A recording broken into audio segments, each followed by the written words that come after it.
Antes de que existieran los telescopios, antes de que la palabra ciencia significara lo que hoy significa, el hombre miraba al cielo y sabía quién era. No era un accidente, no era polvo cósmico, era el centro de un escenario creado exclusivamente para él. En todas las culturas antiguas, la Tierra ocupaba el lugar central. Los egipcios la veían como el dios Heb, tendido boca arriba, con la cúpula celeste Nut arqueada sobre él. Los babilonios describían un mundo circular rodeado por un océano y cubierto por un firmamento sólido. Los chinos creían en un cielo redondo que cubría una tierra cuadrada.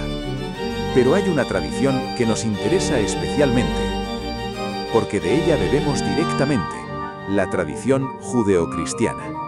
En el primer capítulo del Génesis, Dios crea algo que las traducciones modernas llaman expansión o firmamento. La palabra hebrea original es raquía. Viene de raká, que significa extender, batir, golpear en una lámina delgada. Es el mismo verbo que se usa en Éxodo para describir cómo se martilleaba el oro hasta convertirlo en láminas. No es un espacio vacío, es una cúpula sólida, un límite. Haya una expansión, raquía, en medio de las aguas. Y llamó Dios a la expansión cielos. Arriba de esa cúpula, dice la Biblia, hay aguas, las aguas de arriba, abajo las aguas de abajo, y la tierra, firme e inmóvil, en medio. Esta no es la descripción de un planeta flotando en un vacío infinito, es la descripción de un cosmos cerrado, ordenado, con la Tierra en el centro y el Creador más allá de la cúpula. Una tienda, un hogar, eso era el universo para nuestros antepasados. Los primeros cristianos no dudaban de esto. San Juan Crisóstomo, en el siglo IV, escribía: ¿qué dices? ¿Que el cielo gira? Muéstrame el eje sobre el que gira. San Efrén el Sirio, en sus himnos del paraíso, describía el mundo como un edificio con cimientos y una tienda sobre él.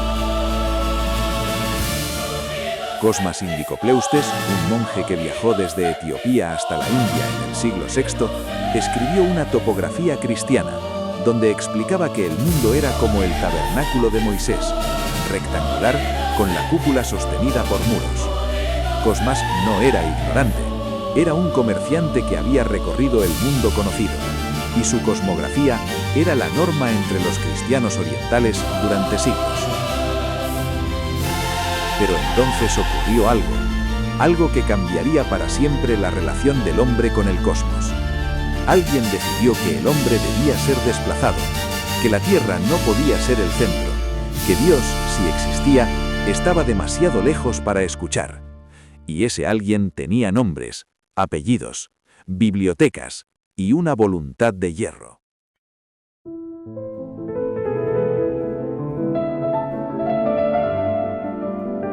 Durante casi 1500 años, la humanidad vivió bajo un mismo cielo.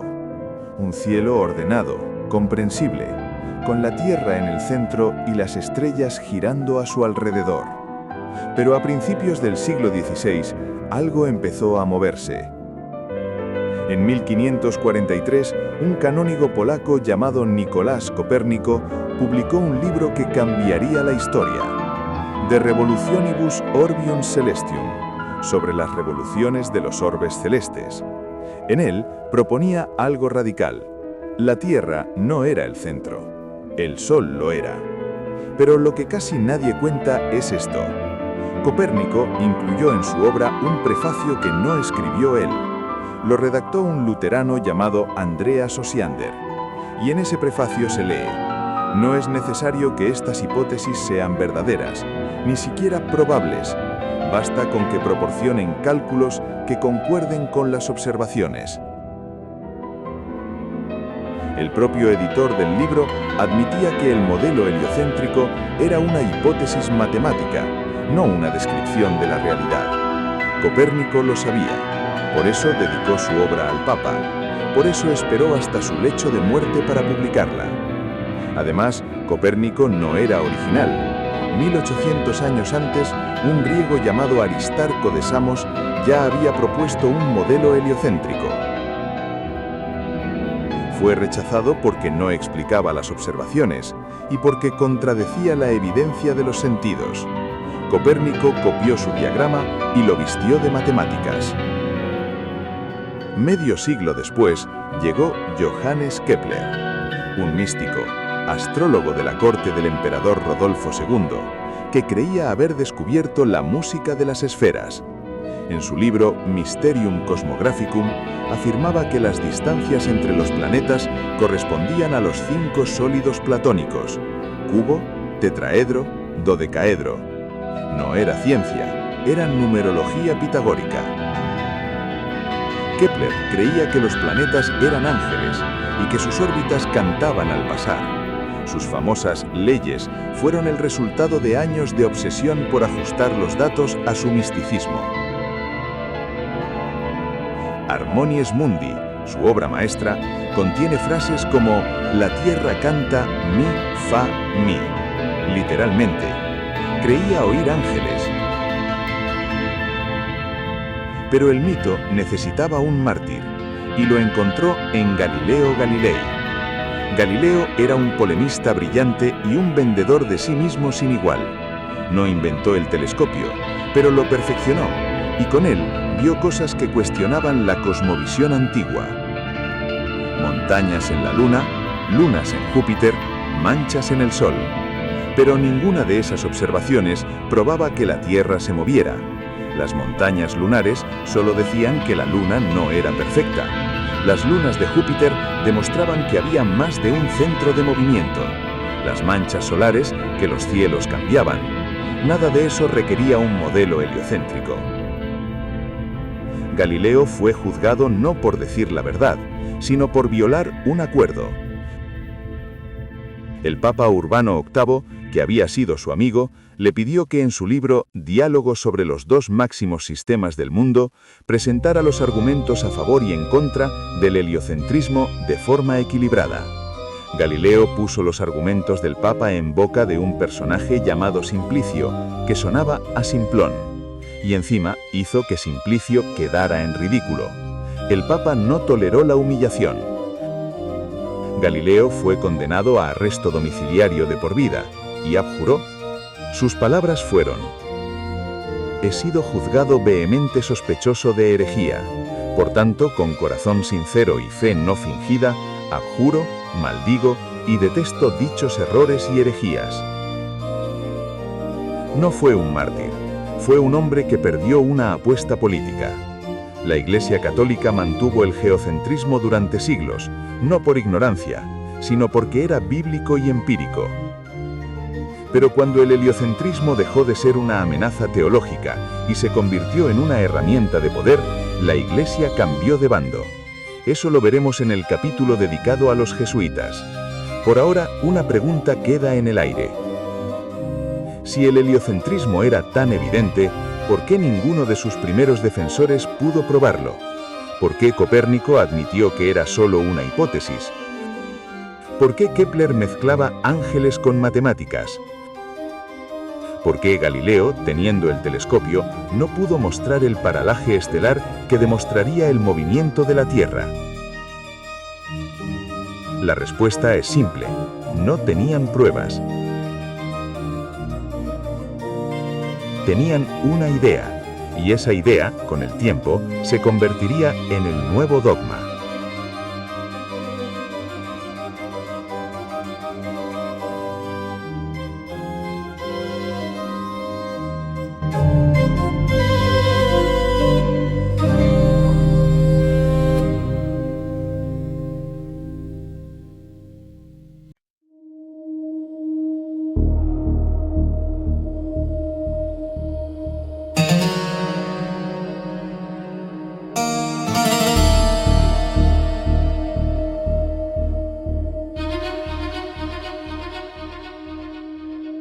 En 1665, una epidemia de peste cerró la Universidad de Cambridge. Un joven estudiante de 23 años se retiró al campo. Se llamaba Isaac Newton, y en los 2 años siguientes, según la leyenda, inventó el cálculo infinitesimal, la teoría del color y la ley de la gravitación universal. Pero esa es la leyenda. La verdad es mucho más extraña. Isaac Newton no era un científico en el sentido moderno, era un alquimista, un hereje y un obseso de la cábala. Pasó más tiempo escribiendo sobre teología, profecías y el templo de Salomón que sobre física. De los 10 millones de palabras que escribió, apenas un 20% son ciencia, el resto alquimia y teología. Newton creía que el templo de Salomón contenía un código divino. Pasó décadas calculando sus dimensiones, convencido de que allí se escondía la clave del fin del mundo. Calculó que el Apocalipsis ocurriría en el año 2060. Sus manuscritos están hoy en la Biblioteca Nacional de Israel.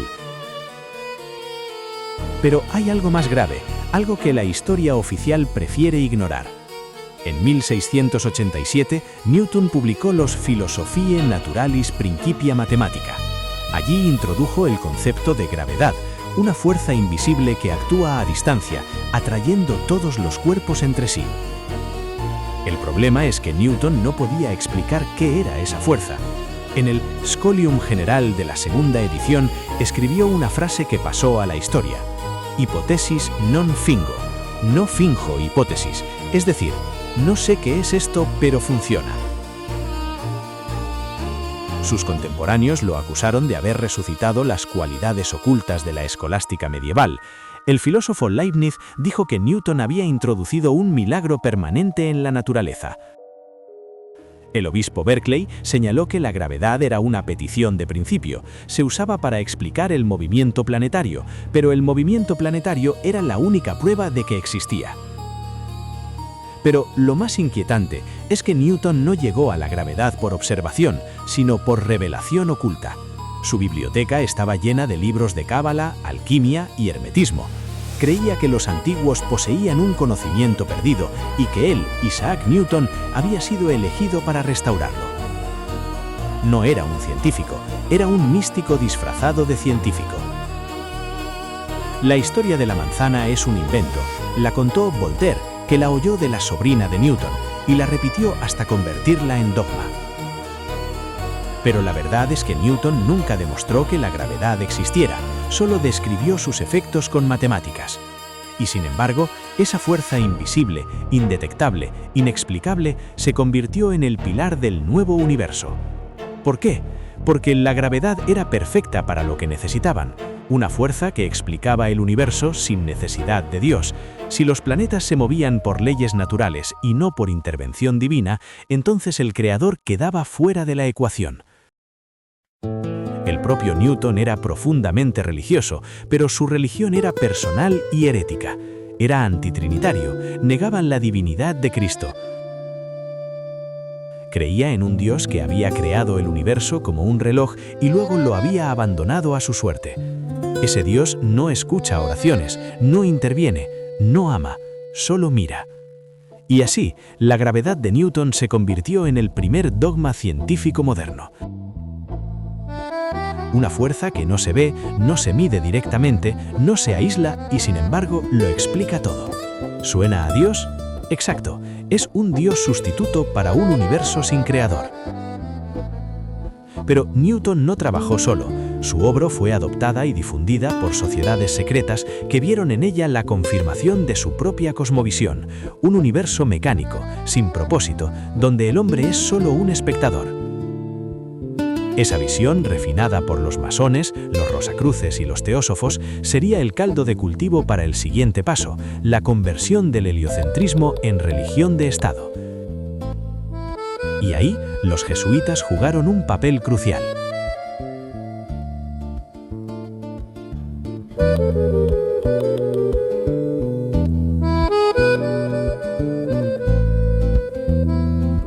Hay una orden religiosa que ha acompañado cada paso de esta historia, no como espectadora, sino como protagonista silenciosa. Una orden de soldados de Cristo, formada en la disciplina más rigurosa, experta en teología, en ciencias y sobre todo en el arte de la ambigüedad calculada. Hablamos de la Compañía de Jesús, los jesuitas. Antes de examinar sus telescopios, examinemos su nombre. La Real Academia Española, institución que no se caracteriza precisamente por su beligerancia contra el poder, recoge en su diccionario una segunda acepción para la palabra jesuita. Primera acepción, perteneciente a la Orden de Jesús. Segunda acepción, dicho de una persona hipócrita o taimada. No es un insulto popular, es una definición lexicográfica oficial. La lengua, ese organismo vivo que registra la memoria colectiva de los pueblos, ha sentenciado: donde hay un jesuita, hay doblez. 4 siglos de historia condensados en una entrada. Fundados en 1540 por Ignacio de Loyola, los jesuitas se convirtieron en la élite intelectual del catolicismo. Su lema, Ad Maiorem Dei Gloriam, a mayor gloria de Dios. Pero su método era peculiar. Para defender la fe, había que conocer las ideas del enemigo. Para convertir herejes, había que hablar su idioma. Así, los jesuitas se convirtieron en los mejores astrónomos de su tiempo. Construyeron observatorios, cartografiaron estrellas, calcularon órbitas, pero cuando llegaba la hora de declarar si la Tierra se movía o no, se refugiaban en la ambigüedad calculada. Su sistema predilecto no era el de Copérnico ni el de Ptolomeo, era el de Tycho Brahe, un astrónomo luterano cuyo modelo geoheliocéntrico parecía moderno sin ser hereje. Los planetas orbitaban el Sol, sí, pero el Sol, obedientemente, orbitaba una Tierra inmóvil. En 1651, el jesuita Giovanni Battista Riccioli publicó El Nuevo Almagesto, uno de los atlas lunares más precisos de su tiempo. Bautizó los cráteres con nombres de científicos ilustres y, por supuesto, reservó 2 docenas para sus hermanos de orden. La cifra actual, tras 4 siglos de contribuciones jesuitas a la selenografía, es 33. 33 cráteres llevan nombre de jesuitas. El número 33 no es una casualidad astronómica, es el número de la maestría masónica, los grados del rito escocés, la edad de Cristo en la cruz. Los jesuitas lo saben, lo dejaron inscrito en la Luna como una firma simbólica, una marca de propiedad sobre el satélite que ayudaron a cartografiar. La alianza no se interrumpió, solo se modernizó. Hoy, el Observatorio Vaticano está dirigido por jesuitas. Su lema, impuesto por Pío XI en los años 30, es Deum Creatorem venite adoremus. Venid, adoremos a Dios Creador. Un propósito loable. El problema es a qué Dios adoran y a qué mentiras sirven. El hermano Robert Mack, jesuita y doctor en física, es curador de meteoritos del Vaticano. Diseñó y construyó el pignómetro personalizado para la misión Osiris-Rex de la NASA. Trabaja en Houston, en las instalaciones del Johnson Space Center, manipulando muestras del asteroide Bennu. El padre Cyril Opil, físico de Boston College, especialista en materiales a bajas temperaturas, trabajó en el Laboratorio Nacional Los Álamos. También colabora con la NASA. El padre George Coyne, director del Observatorio Vaticano durante 28 años, trabajó para la NASA en los programas Ranger y Apolo, estudiando la superficie lunar antes de que el hombre pisara la Luna. Pero el verdadero daño no se hizo en los observatorios, se hizo en las aulas. Durante generaciones, los jesuitas han sido los educadores de la élite. Sus colegios y universidades han formado a presidentes, banqueros y científicos, y en esas aulas se enseñaba el sistema de Tycho Brahe durante 2 siglos hasta que el heliocentrismo dejó de ser peligroso. Hoy, sus herederos educativos, los colegios, las universidades y los ministerios de educación, perpetúan el dogma sin preguntar. El niño que pregunta ¿por qué? Es un problema. El niño que duda es enviado al psicólogo. Al que no se adapta, lo etiquetan. TDAH, trastorno oposicionista, dislexia. No está enfermo, está despierto. Y el sistema no puede permitirlo. Si además se rebela, si no quiere someterse, el sistema tiene otros métodos. El aislamiento social, la humillación, los golpes consentidos por los profesores que miran hacia otro lado. Porque lo importante no es que aprendas, lo importante es que obedezcas. Los mismos que cartografiaron la luna para el Papa, hoy cartografían tu mente para el Estado. Los mismos que enseñaron el sistema de Tycho Brahe durante 2 siglos, hoy enseñan el heliocentrismo como si fuera un hecho incuestionable. Los mismos que firmaron la condena de Galileo, hoy trabajan para la NASA. La lengua no olvida, y la historia, aunque la intenten enterrar, siempre encuentra la manera de hablar.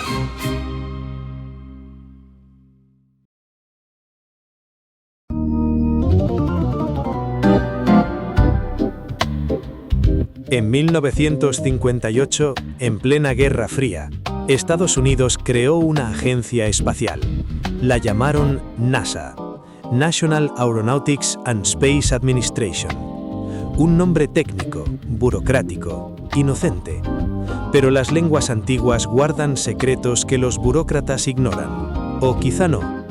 En hebreo, la raíz NSA, como en el Génesis cuando Dios pregunta a Eva qué ha ocurrido, ella responde: la serpiente me engañó, Nashá, y comí. La serpiente, el engañador por excelencia, recibe ese verbo, Nashá. En Segunda de Reyes, el enviado asirio dice al pueblo de Jerusalén: no os engañe Ezequías. Engañar, seducir, apartar de la verdad, eso es Nashá. En escritos del profeta Obadías, la soberbia de tu corazón te ha engañado, Nashá. La pronunciación exacta, Nasa, es idéntica a Nashá.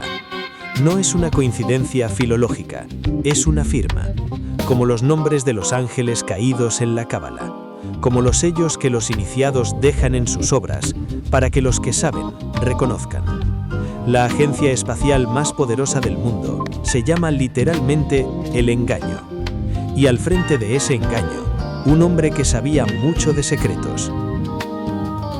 Wernher von Braun, el padre de los cohetes que llevarían al hombre a la luna. Pero antes de llevar americanos a la luna, von Braun era miembro de las SS, con el número de afiliación 185.668. Sus cohetes V2, los que bombardearon Londres, fueron fabricados por 20.000 esclavos en la fábrica subterránea de Mittelwerk, Dora. 12.000 murieron, de hambre, de agotamiento, ahorcados por sabotaje imaginario. Von Braun visitó personalmente la fábrica. Cuando la guerra terminó, Estados Unidos lo acogió con los brazos abiertos. Era demasiado valioso para juzgarlo. Se convirtió en el rostro de la carrera espacial, en el sumo sacerdote del nuevo culto al cosmos. Pero hay algo que dejó, como un mensaje en una botella, para los que supieran leer. Wernher von Braun murió en 1977. Está enterrado en el cementerio Ivy Hill. Su lápida lleva grabado un versículo de la Biblia. Salmo 19:1. En inglés: los cielos cuentan la gloria de Dios, y el firmamento muestra la obra de sus manos. Parece un mensaje piadoso, un científico que reconoce la grandeza divina. Pero los que saben hebreo, los iniciados, ven otra cosa. La palabra que se traduce como cielos es Shamaim. Y Shamaim no significa espacio infinito, significa cúpula, bóveda, firmamento sólido. La misma palabra que se usa en Génesis para describir la expansión que Dios creó en el segundo día. Von Braun, el nazi, el ocultista, el iniciado, dejó en su tumba la confesión: los cielos sólidos cuentan la gloria de Dios. Palabras textuales suyas fueron: me ha sido encomendada la mayor putada que puede realizar un ser humano, porque engañar a toda la humanidad y vivir hasta la muerte escondiendo esa mentira debe ser eso, una gran putada. Y su hermana, Maria von Braun, dio una entrevista póstuma en 1991, publicada en Nexus Magazine. Sus palabras fueron: Wernher me dijo: María, todo fue un montaje. Sabíamos que nunca llegaríamos a la Luna, pero teníamos que darle a Estados Unidos una victoria en la Guerra Fría. El hombre que dio nombre al telescopio que verá el principio del tiempo, James E. Webb, era masón del grado 33, el grado más alto del rito escocés, un iniciado. Y el número 33, como vimos, es el que los jesuitas dejaron en la Luna.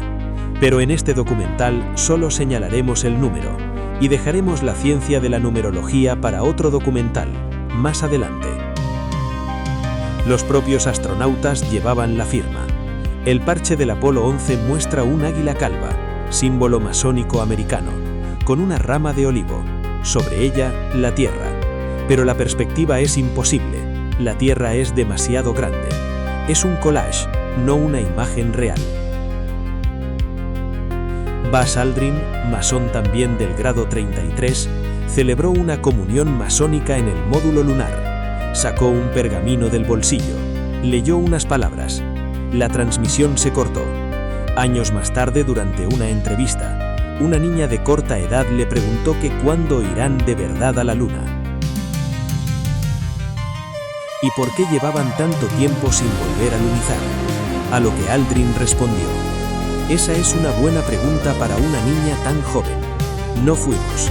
Y si no fuimos, es bueno saber por qué no fuimos. Lo que viste fue una animación, no a nosotros. Todo encaja. El nombre, los hombres, los símbolos. La NASA no es una agencia científica, es una operación de ingeniería perceptiva, diseñada para vender la mayor mentira de la historia, que el hombre ha salido de su hogar, de su tierra, de su cúpula. Pero no han salido, nunca lo hicieron. Porque no hay dónde salir. El engaño tiene nombre, y ese nombre en la lengua sagrada significa exactamente lo que hace.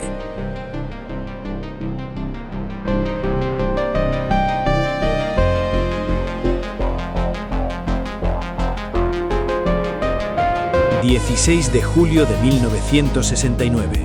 El mundo entero tiene los ojos fijos en Cabo Cañaveral. El Saturno V despega. Lleva a bordo a 3 hombres que, según nos contaron, serían los primeros en pisar otro mundo. 600 millones de personas vieron las imágenes, escucharon aquellas palabras. Un pequeño paso para el hombre, un gran salto para la humanidad. Fue el momento más visto de la historia. Y también, probablemente, la mentira más vista de la historia. 50 años después, millones de personas en todo el mundo han señalado las mismas anomalías, las mismas contradicciones, las mismas imposibilidades. No son teóricos de la conspiración. Son observadores atentos que se negaron a aplaudir sin preguntar. Porque cuando miras las fotografías del Apolo con ojos críticos, algo no cuadra. Comencemos por lo más evidente. En las misiones Apolo, los astronautas tomaron miles de fotografías. Pero hay una roca, conocida entre los investigadores como Roca A37, que aparece en fotografías tomadas a kilómetros de distancia la una de la otra. Los defensores de la NASA dicen que son rocas diferentes, parecidas, pero el análisis fotográfico demuestra que las sombras, las vetas y las formas coinciden perfectamente.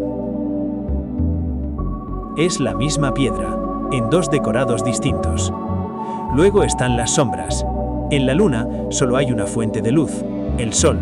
Por tanto, todas las sombras deberían ser paralelas. Sin embargo, en las fotografías del Apolo, las sombras apuntan en direcciones diferentes. ¿La explicación oficial? El terreno irregular desvía las sombras. Pero el terreno irregular no cambia la dirección de la luz, solo la estira o la acorta. Lo que vemos aquí son múltiples fuentes de luz, luces de estudio. Y luego está la bandera. En el vacío de la Luna no hay viento. Sin embargo, en el vídeo del Apolo 11, la bandera ondea, se mueve. La explicación de la NASA fue la inercia al plantarla. Pero el movimiento continúa durante demasiado tiempo. Es el mismo movimiento que haría una tela en un estudio con corrientes de aire. ¿Y las estrellas? ¿Dónde están las estrellas? En todas las fotografías de la Luna, el cielo es negro como la tinta. No hay una sola estrella visible. La NASA dice que la superficie lunar era demasiado reflectante y las cámaras no estaban configuradas para captarlas. Pero entonces, ¿por qué las fotografías de la Estación Espacial Internacional sí muestran estrellas? O mienten en un sitio o mienten en el otro, pero no pueden tener razón en ambos. En 1976, la BBC emitió un documental titulado Alternative 3.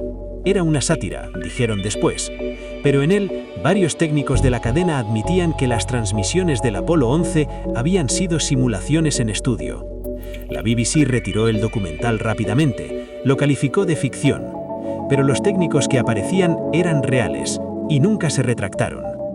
En 2019, el astronauta europeo André Kuipers concedió una entrevista al diario holandés The Telegraph. Sus palabras fueron: el escudo térmico del Apolo era de menos de 2 centímetros de grosor.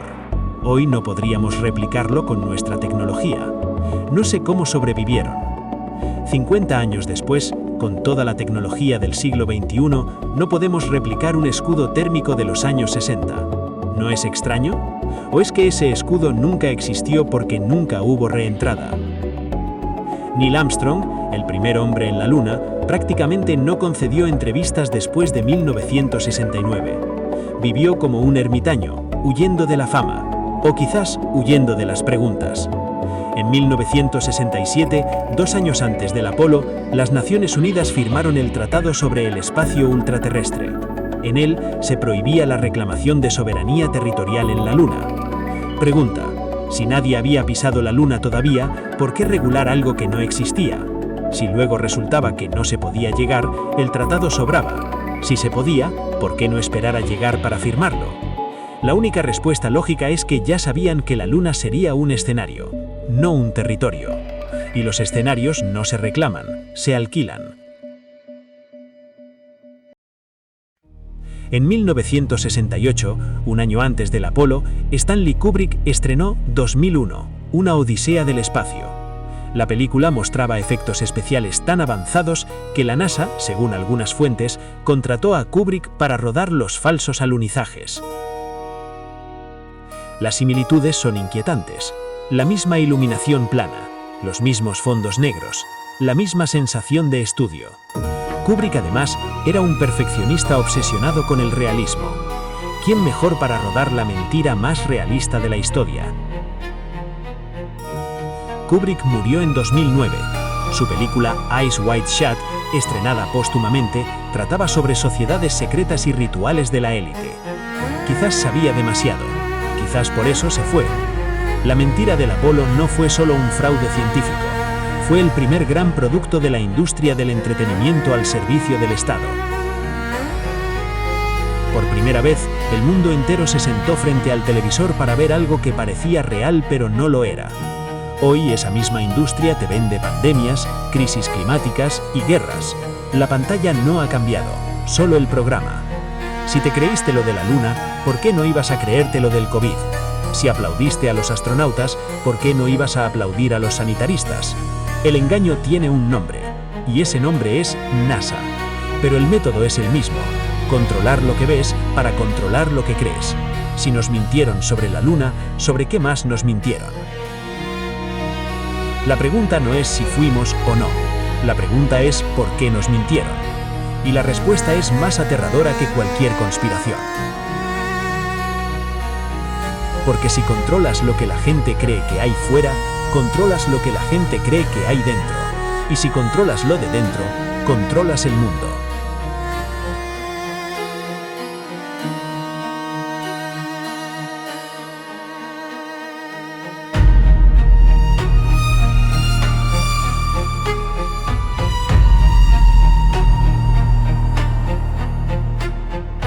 Durante siglos, los marineros miraron el horizonte y vieron algo que los matemáticos modernos dicen que no debería existir: una línea perfectamente recta. Según el modelo oficial, la curvatura de la Tierra debería ser visible a partir de cierta altitud, pero no lo es. Nunca lo ha sido. Hoy vamos a hacer preguntas sencillas, preguntas que cualquier persona con sentido común puede formular. Y vamos a ver cómo el modelo oficial no tiene respuestas, solo dogmas. El agua siempre busca su nivel. Es una ley de la física que nadie discute. Pero si la Tierra es una esfera, el agua debería curvarse, debería seguir la curvatura del planeta. Sin embargo, cuando miramos cualquier masa de agua extensa, no vemos curvatura. Vemos una superficie plana. Los ingenieros que construyen canales, puentes y acueductos jamás compensan la curvatura terrestre en sus cálculos. ¿Por qué? Porque no existe.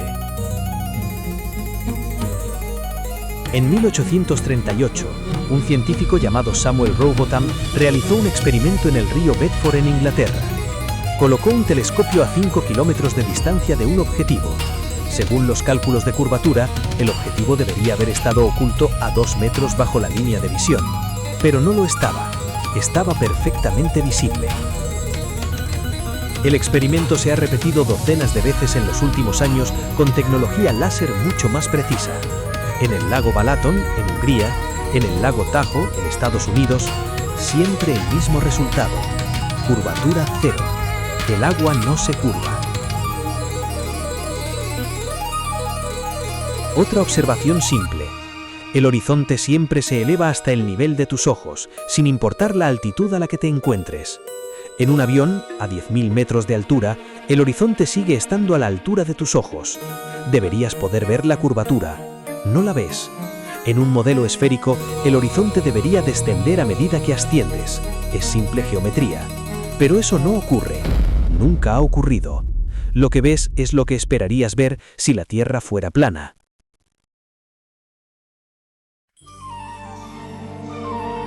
El modelo oficial dice que la atmósfera es una capa de gas de unos 100 kilómetros de espesor pegada a la Tierra por la gravedad. Pero la gravedad es una fuerza vertical. El vacío del espacio es omnidireccional. Si no hay una barrera física, ¿qué impide que la atmósfera se escape al vacío? La respuesta oficial es la gravedad. Pero eso es como decir que un imán puede contener agua. No tiene sentido físico. No hay respuesta, solo dogmas. Esta es una pregunta que cualquier viajero frecuente puede hacerse. El vuelo de Santiago a Melbourne, en Australia. En un globo, la ruta más corta debería ser sobre el Pacífico Sur en línea recta, pero ningún avión comercial vuela esa ruta. Todos los vuelos de Santiago a Melbourne hacen escala en Los Ángeles. Vuelan hacia el norte, cruzan Estados Unidos y luego bajan hacia Australia. En un globo eso es dar una vuelta enorme. En un mapa plano, esa ruta tiene sentido porque el hemisferio sur está distorsionado en la proyección de Mercator. He hablado con pilotos comerciales. Les he preguntado si alguna vez han tenido que compensar la curvatura terrestre en sus vuelos. Todos me han dicho lo mismo. Nunca. El horizonte siempre está a la altura del ojo. En 1959, 12 países firmaron el Tratado Antártico. Hoy son 54. El tratado prohíbe cualquier actividad militar en la Antártida y, crucialmente, prohíbe la exploración privada. Solo científicos acreditados pueden acceder y bajo estrictas condiciones. Libertad de investigación, dicen. Pero si un civil intenta ir por su cuenta, es detenido. Si un periodista quiere filmar, se le niega el permiso. ¿Qué protegen con tanto celo? En el siglo XVI, cuando nadie había descubierto la Antártida, había mapas que la mostraban. La mostraban sin hielo. El mapa de Piri Reis, el de Oroncio Fineo, el de Boache. ¿Cómo cartografiaron un continente que supuestamente estaba cubierto de hielo e inaccesible? En 1946, el almirante Richard Byrd dirigió la operación High Jump, la mayor expedición militar a la Antártida de la historia. 4.000 hombres, 13 barcos, 23 aviones. La versión oficial dice que iban a entrenar y hacer ciencia, pero Byrd regresó y habló de un territorio más allá del polo, de una tierra misteriosa. Poco después fue silenciado. El tratado se renovó automáticamente en 1998 y no se puede revisar hasta 2048. Hasta entonces, el continente blanco sigue siendo un secreto de Estado. ¿Un continente o el muro que rodea el mundo? Aquí tienes 25 preguntas. Preguntas sencillas. Preguntas que cualquier persona con sentido común puede formular. El modelo oficial no tiene respuestas para ninguna de ellas. Inténtalo. Pregunta a un defensor del heliocentrismo. Verás cómo esquiva, cómo ridiculiza, cómo censura, pero no responde.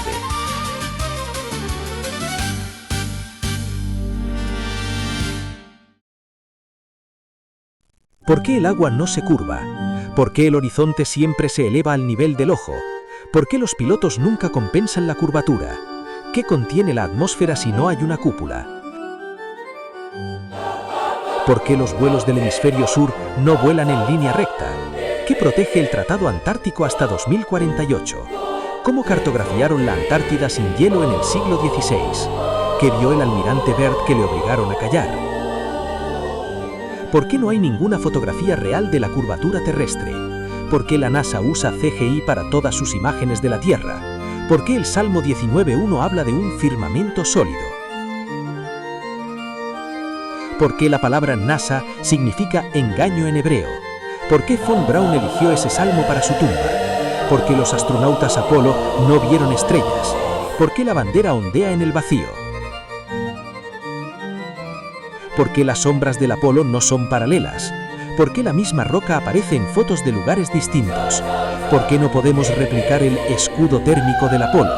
¿Por qué el Tratado del Espacio se firmó antes de llegar a la Luna? ¿Por qué Kubrick rodó 2001 justo un año antes? ¿Por qué la BBC retiró Alternative 3? ¿Por qué Neil Armstrong huyó de la fama? ¿Por qué censuran a los terraplanistas en redes sociales? ¿Por qué te da miedo siquiera preguntar? ¿Por qué confías más en ellos que en tus propios ojos? El objetivo de todo esto no es hacerte creer que la Tierra es plana. El objetivo es hacerte dudar, porque cuando dudas, empiezas a pensar, y cuando piensas, te vuelves peligroso para ellos. Si controlan lo que crees sobre el universo, controlan lo que crees sobre ti mismo. Si eres un accidente en un rincón olvidado del cosmos, no tienes derechos, no tienes dignidad, no tienes propósito. Eres solo un consumidor, un dato, un número. Pero si la Tierra es el centro, si hay un creador, si tu vida importa, entonces todo cambia. Entonces ellos no son dioses, son mentirosos. Y los mentirosos siempre caen. La física no miente. Las preguntas están ahí, las respuestas no. La próxima vez que alguien te llame conspiranoico por dudar, pregúntale: ¿puedes responder a estas 25 preguntas sin reírte, sin insultar, sin censurar? Su silencio será la única respuesta que necesitas.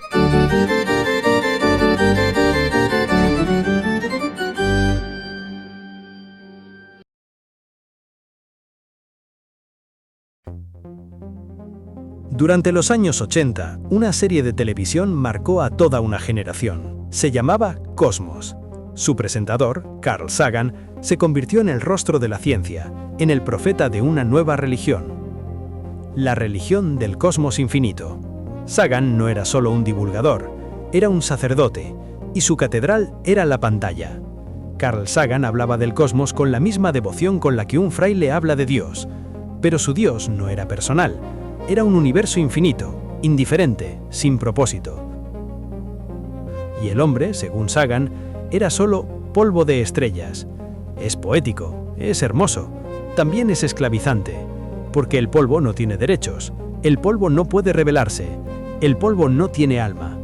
Sagan era un comunicador brillante, pero también un dogmático feroz. Creía en la superioridad de la ciencia sobre cualquier otra forma de conocimiento. Para él, la religión era un residuo del pasado, la fe una superstición. Solo la razón científica podía salvar a la humanidad. En 1974, Sagan diseñó el mensaje de Arecibo, un mensaje interestelar enviado al espacio. Incluía información sobre el ADN, el sistema solar y la figura humana. No incluía a Dios, no incluía la moral, no incluía el alma, solo datos. Para Sagan, el universo era un lugar vacío esperando ser llenado por nosotros. Un lugar sin dueño, un lugar para conquistar. Murió en 1996, pero su legado sigue vivo. Hoy, millones de personas repiten sus frases sin saber que están repitiendo un dogma. El heredero de Sagan se llama Neil deGrasse Tyson. Tiene el mismo carisma, la misma facilidad de palabra, el mismo desprecio por quien duda. Pero Tyson es algo más, es un inquisidor. Tyson no debate, Tyson insulta. Cuando el rapero B.O.B. cuestionó el Apolo 11, Tyson no respondió con datos, respondió con memes, con burlas, con desprecio. Su lema es: la ciencia no necesita defensa. Pero si la ciencia no necesita defensa, ¿por qué dedica su vida a defenderla? ¿Por qué censura a los que la cuestionan? ¿Por qué nunca acepta un debate público con un terraplanista? Tyson sabe que la ciencia no puede defenderse sola. Por eso tiene un ejército de moderadores, algoritmos y leyes que lo hacen por él. La ciencia moderna no es una búsqueda de la verdad, es un dogma de Estado, y quien lo cuestiona es hereje. La ciencia moderna tiene todos los atributos de una religión. Tiene sus sacerdotes, los científicos con doctorados. Tiene sus catedrales, los laboratorios, los observatorios, los aceleradores de partículas. Tiene sus escrituras sagradas, los papers revisados por pares. Tiene sus dogmas, el Big Bang, la evolución, el heliocentrismo. Tiene sus herejes, los que dudan. Y tiene su Inquisición, la censura, la ridiculización, la pérdida de empleo. Si un científico se atreve a cuestionar el dogma, es apartado. Pierde su financiación, su cátedra, su reputación. Es el mismo mecanismo que la Iglesia usaba contra los herejes, solo que con batas blancas en lugar de sotanas. Y luego está el Vaticano. La misma institución que condenó a Galileo por hereje, hoy tiene su propio observatorio astronómico dirigido por jesuitas. Su lema es: Deum Creatorem venite adoremus. Venid, adoremos a Dios Creador. El padre George Coyne, jesuita, fue director del Observatorio Vaticano durante 28 años.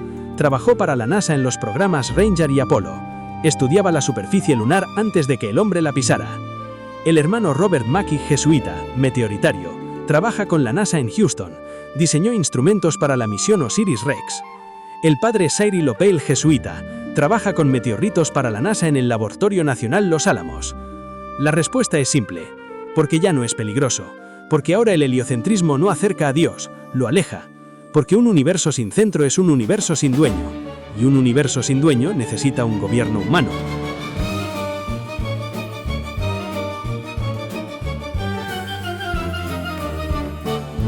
Los jesuitas lo saben, por eso están ahí, por eso siempre han estado. Hoy los nuevos herejes no son quemados en la hoguera, son silenciados, sus canales son eliminados, sus vídeos desmonetizados, sus nombres ridiculizados en los medios. YouTube, Facebook, Twitter, Instagram, todos aplican la misma política. Cualquier contenido que cuestione la narrativa oficial sobre la forma de la Tierra es eliminado por información engañosa. No importa que las pruebas sean sólidas, no importa que las preguntas sean legítimas. La herejía no se debate, se borra. El objetivo es claro: que las nuevas generaciones nunca tengan acceso a estas preguntas, que crezcan creyendo que la duda es un pecado, que aprendan a confiar en la autoridad antes que en sus propios ojos. Sagan, Tyson, el Papa, los jesuitas, todos predican la misma religión. El hombre es polvo, el cosmos es todo, el Dios está muerto o es irrelevante. ¿Y quién gobierna un rebaño de polvo? Cualquiera que sepa contar. No es solo una teoría astronómica, es la piedra angular del nuevo orden. Porque si no hay centro, no hay verdad. Y si no hay verdad, todo es opinión. Y si todo es opinión, el que tiene el micrófono más grande impone la suya. Ellos tienen el micrófono, tienen los medios, las universidades, los gobiernos. Pero hay algo que no tienen: tus ojos. Tus ojos ven el horizonte recto, tus ojos ven el agua plana, tus ojos ven la cúpula estrellada girando sobre ti. Pueden llamarte loco, pueden censurarte, pueden hacer que tus vecinos se rían de ti, pero no pueden cambiar lo que ves. Y lo que ves es la verdad. Los sumos sacerdotes del cosmos han hablado. Han dicho quién eres: polvo. Han dicho dónde estás: en un rincón perdido. Han dicho a dónde vas: a la nada. Pero sus palabras no son verdad, son un hechizo. Un hechizo para que olvides que fuiste creado a imagen y semejanza de alguien que sí está en el centro.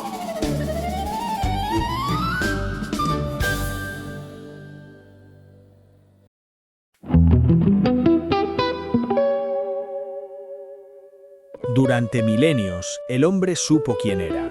Era el centro de la creación. El universo había sido hecho para él. Los astros giraban a su alrededor como una corte celestial rindiendo homenaje a su creador y a su criatura favorita. Pero alguien decidió que eso debía cambiar. Alguien decidió que el hombre debía ser desplazado.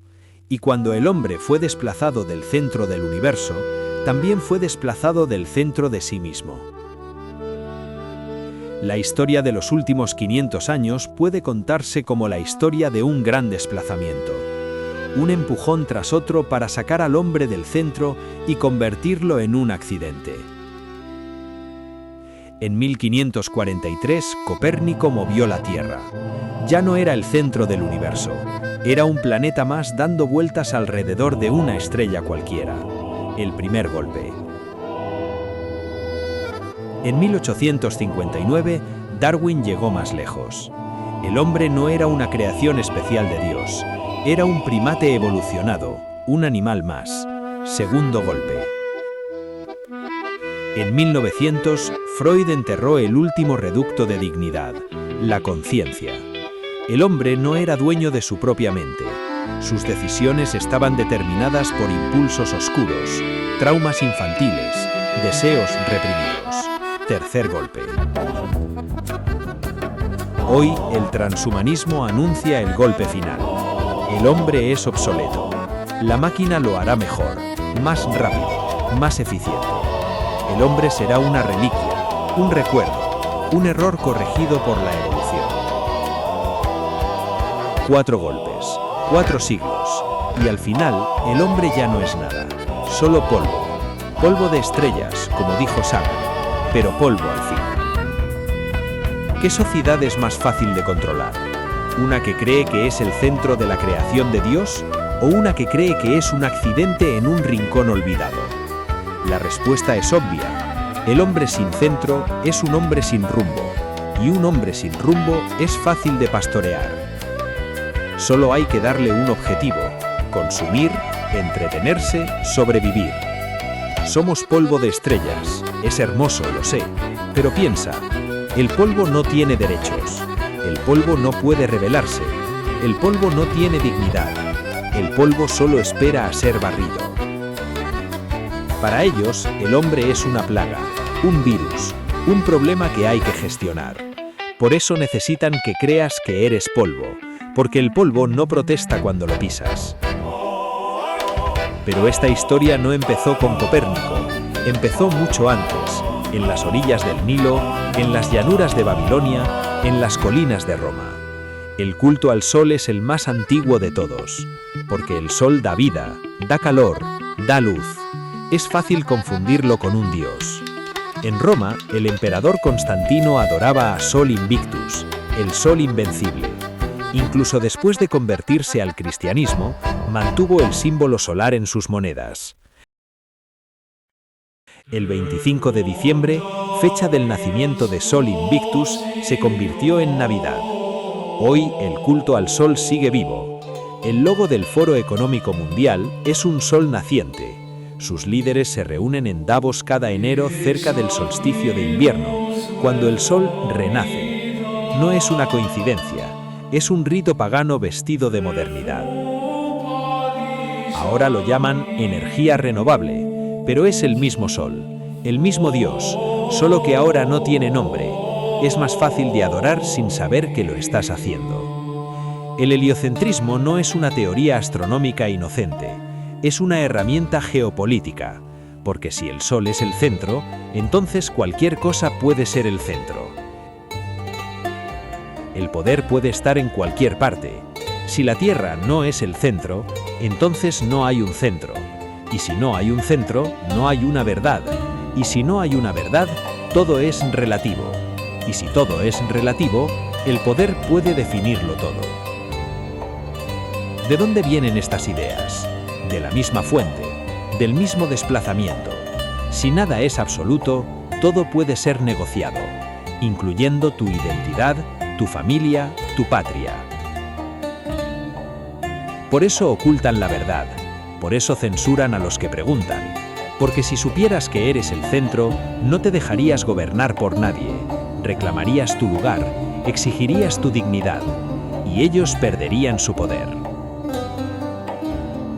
Vale, dejemos la ciencia por un momento. Dejemos las pruebas, las fotografías, los experimentos. Hagamos una pregunta más profunda. ¿Y si la Tierra es plana, qué cambiaría en tu vida? Cambiaría quién eres, cambiaría de dónde vienes, cambiaría a dónde vas, cambiaría que no estás solo, cambiaría que hay un creador, cambiaría que tu vida importa. Si la Tierra es plana, entonces el universo no es un accidente, tiene un diseño, y si tiene un diseño, tiene un diseñador, y si tiene un diseñador, entonces hay un propósito, y si hay un propósito, entonces tu vida tiene un sentido. Eso es lo que ellos te han quitado. No solo una cosmología, te han quitado la certeza de que importas. Te han hecho pequeño para que te sientas pequeño. Te han hecho polvo para que te dejes barrer. Pero el horizonte sigue ahí. El sol sigue saliendo cada mañana. La cúpula sigue brillando sobre ti. La verdad no ha desaparecido, solo ha sido ocultada. Y lo que ha sido ocultado puede ser revelado. Ellos tienen un plan. Lo llaman el Gran Reinicio.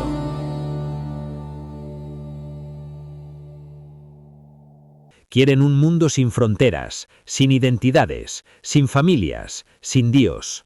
Quieren un mundo de individuos aislados, consumidores dóciles, datos en una nube. Pero hay algo que no pueden controlar. Hay algo que siempre se les escapa. Hay algo que por más que lo intentan, no pueden programar, ni censurar, ni eliminar. El amor. La capacidad de amar. El amor a tu familia. El amor a tu tierra. El amor a tu creador. Eso no está en sus algoritmos. Eso no cabe en sus planes. Eso es lo que los derrotará. Han intentado convencerte de que eres pequeño. Han intentado hacerte creer que no importas. Pero mira a tu alrededor. Mira el horizonte, mira a tus hijos, mira las estrellas. ¿De verdad crees que todo esto es un accidente? ¿De verdad crees que no hay un centro? El centro eres tú, el centro es tu familia.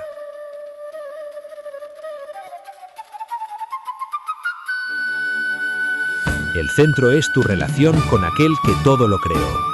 Y eso no te lo puede quitar nadie.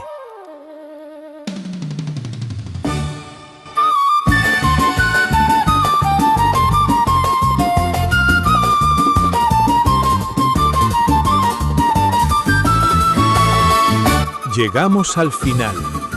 Y el final es curiosamente el mismo lugar donde empezamos, bajo la misma cúpula.